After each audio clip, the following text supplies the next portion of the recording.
Well, Riot Fest is back, and this year it is bigger, louder, and more legendary than ever. As you were just hearing, Green Day is just one of the iconic bands that'll be taking the stage.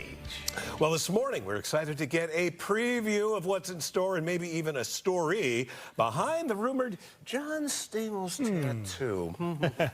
Who might know about that? This guy. We're joined by the man behind it all, Mike Petryshyn, the founder of Riot Fest. Mike, thanks for joining us. Tell us why you started Riot Fest, and did it seem like a risky endeavor without like a major corporate sponsor?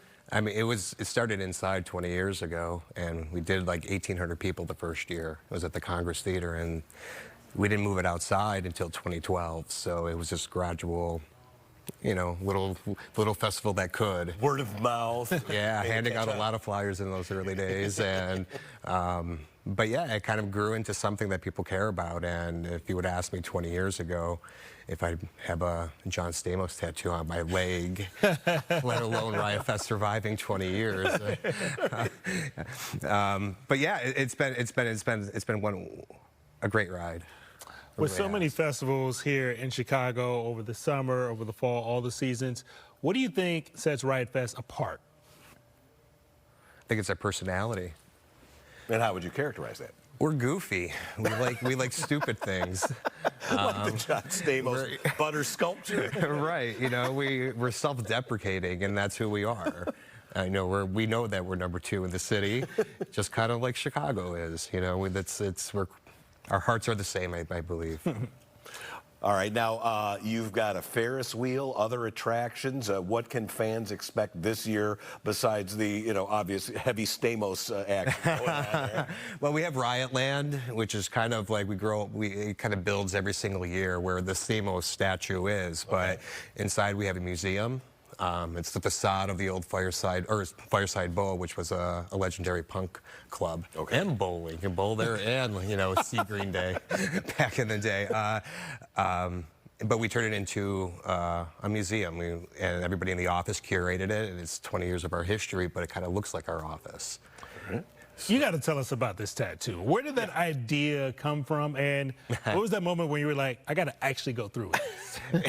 It's kind of a blur, I suppose, but the idea, his demands, and it kind of made it on a list of possibilities, and I was asked, wait, do you want to do this? I'm like, yeah, I could do it. I could see myself doing Well, have you gotten feedback from him? Oh, yeah. He was like, what? It's a work of art. And everybody, come on, there it is. So, okay.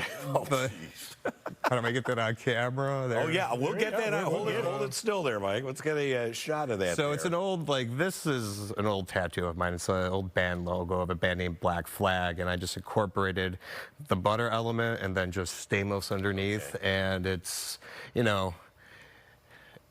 I feel objectified when I'm in public now. Keep the eyes up, people. Man of your word, There's that guy with the Stamos and the butter. I literally had somebody walk by me the other day, just look down and wink at me. Nice. So like, when you were a young man, maybe like in high school or something like that, did you ever envision being a part of anything this kind of quirky and unusual? No. I was in academia. Before I actually moved to Chicago, and then I quit my PhD program and started Riot Fest. So that perfect transition. What were you going for your doctorate in? Philosophy. Okay. And yeah, that's the monarch note version of all that. But no, I would have never. I've always was into music. I love punk rock. I love jazz. Do you play? Yeah. Guitar. What is your instrument? I started on horn. I'm a brass player, like my dad. Low or high?